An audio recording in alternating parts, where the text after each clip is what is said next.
Go.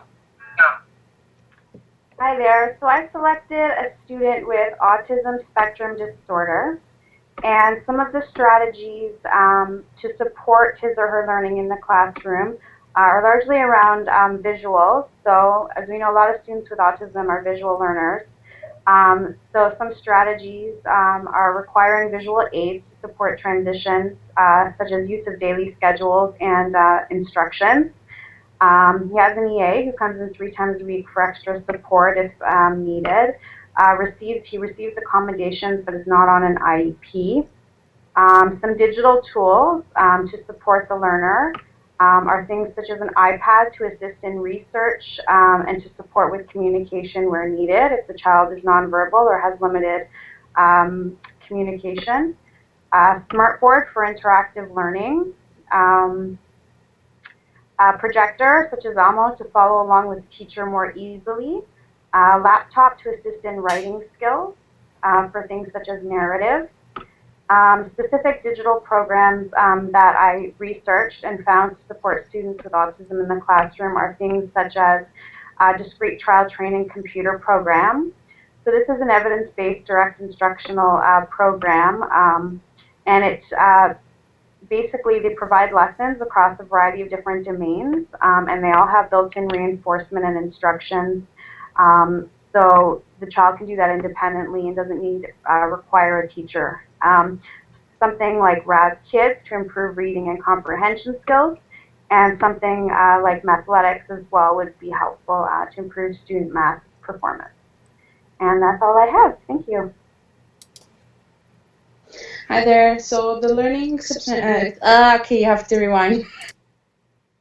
Hi there. So the learning exceptionality that I chose to do my mind map on is speech impairment. The reference to all this information is included at the side here. In my mind map, I chose to focus on verbal abilities, self-esteem, self-advocacy, hearing, articulation, and anger or frustration management.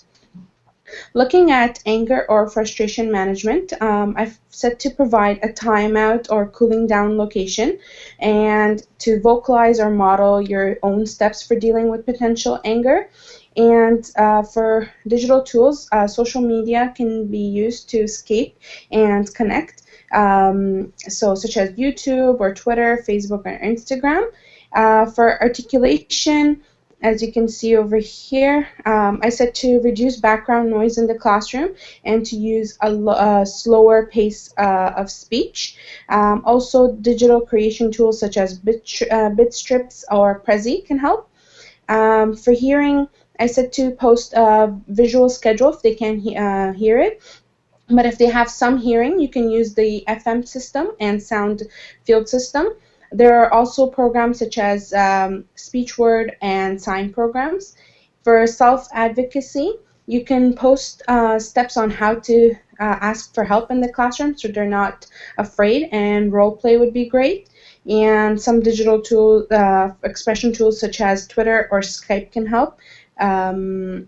Moving on to self-esteem, I said to use social multimedia and literature to highlight others' self-esteem so they're aware of that, and to focus on their strengths and successes.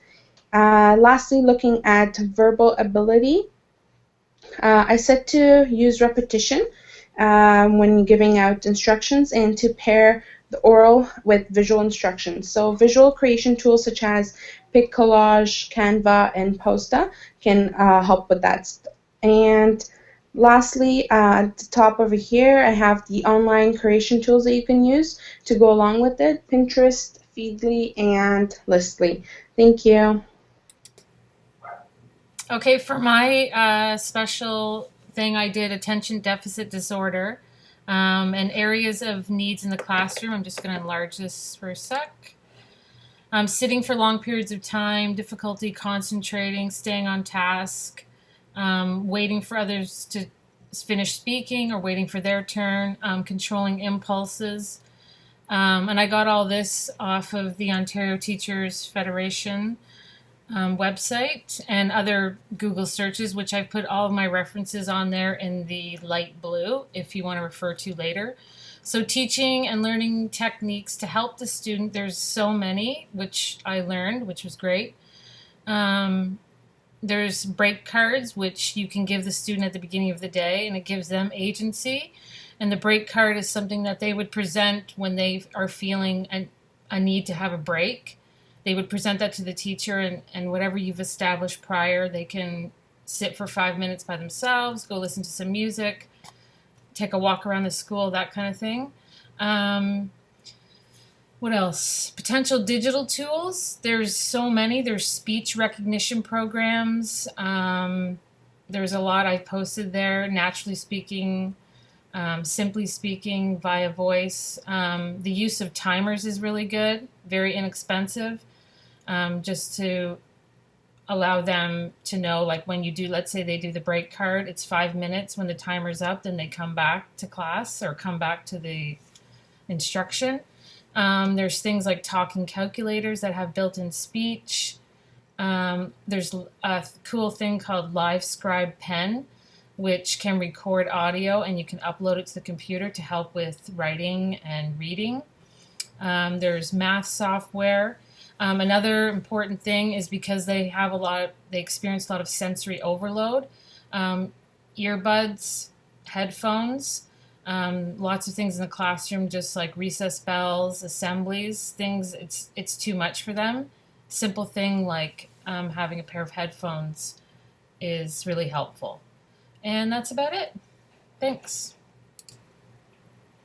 Okay, so I chose to do my mind map on autism spectrum disorders, and so I listed some tools and strategies that teachers can use to accommodate their students' needs who have this disorder. So there are two types of tools. The high-tech tools are tools that you need a battery to operate it, and then there are the low-tech tools are just strategies or accommodations that don't really require like tools with batteries. So for the first one, I looked at computer softwares that has to do with picture-supported text, and I listed some specific names of tools or software to use, such as Clicker 5, Mayer, Johnson Board Maker, and Communicate Print Writer. And there's another one called Classroom Speak for auditory and visual support. There are also speech-generating devices, and I'm listing some specific names of those devices that teachers can use with their students. Some of them are called Talk Factory, Cube Talk 4 and 8, Text Speak 32, and there are also PDA devices, personal visual assistant devices such as AbleLink, Boost to Learn, a picture planner, website that you can use with your students.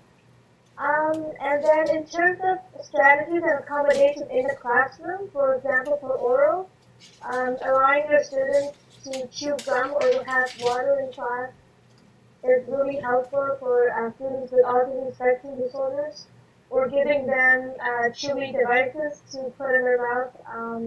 It helps to calm them down. And in terms of proprioceptive accommodation, there are some strategies that I found online that like giving them a mat that they can roll in, and a vest will help them to calm down as well. And then for balance and vestibular accommodations is to allow them to have their own feeding choices, so that they don't have to sit in the same spot all the time, and giving them that option. And then there are also therapy balls and swings that they can use.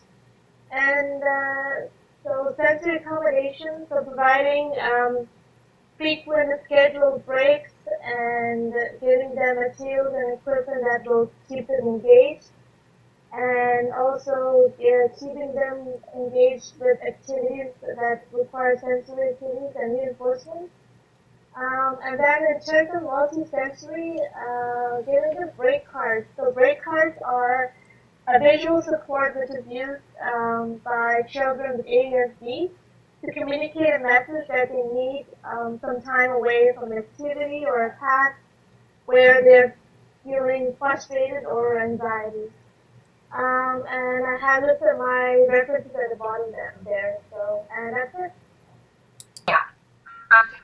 So the area of the learning disability that I've chosen is mild intellectual disability. Again, because Julie's mic is on.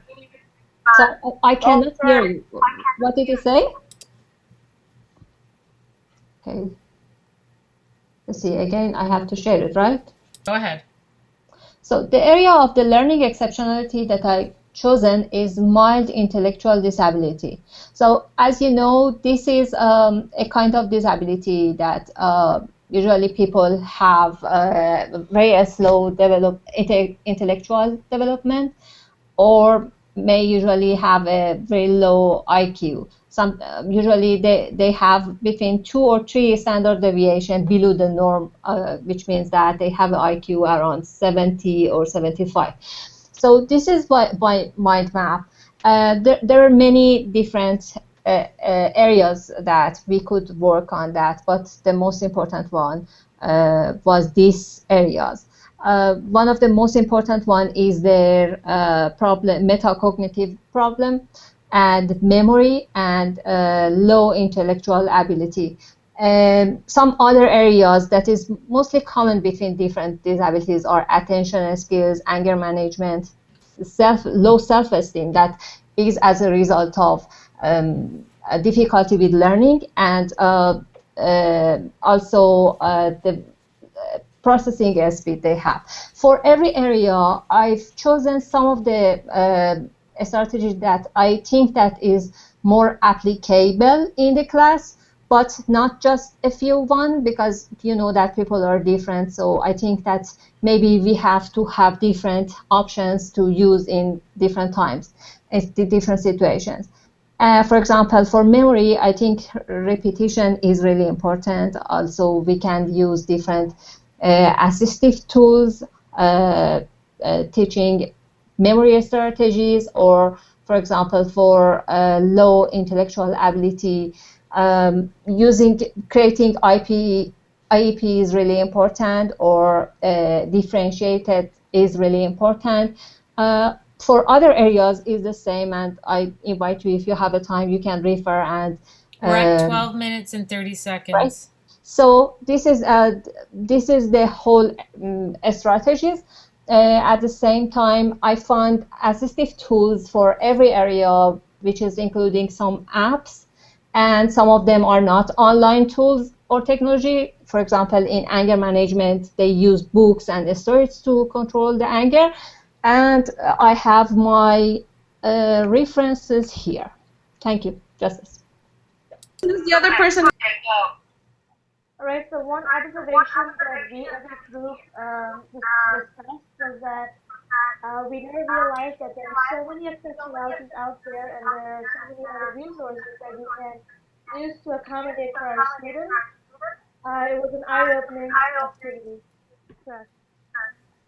And one surprise that we discovered was that with all of the exceptionalities we looked at, there is a lot of similarities between them in what the students Guys, need. Julie's is not muted. So one observation that we as a group discussed was that there are so many exceptionalities out there, and so many other resources that we can use as a teacher to accommodate our students. This activity was really eye-opening for us, and we really enjoyed it. One surprise that we all found was that with all of our exceptionalities, we found a lot of similarities that the students, with their needs in the classroom and as individuals, and that a lot of the tools and techniques and strategies can be applied to many different types of exceptionalities. One connection that we found, and this was for many of us across our placements, especially for mine, I had a student with autism, and there was a schedule posted on the board as well for the day, but we had to use another schedule posted to her desk that had magnets, so we would tell her what she's doing now, what is going to come next, and her choices at the bottom.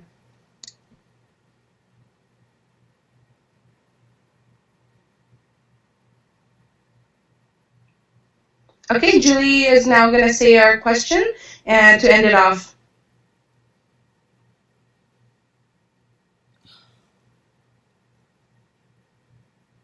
So the question that we all came up with was, we found so many resources. There's so many extensive resources, digital tools, strategies, research out there that shows support for students with exceptionalities.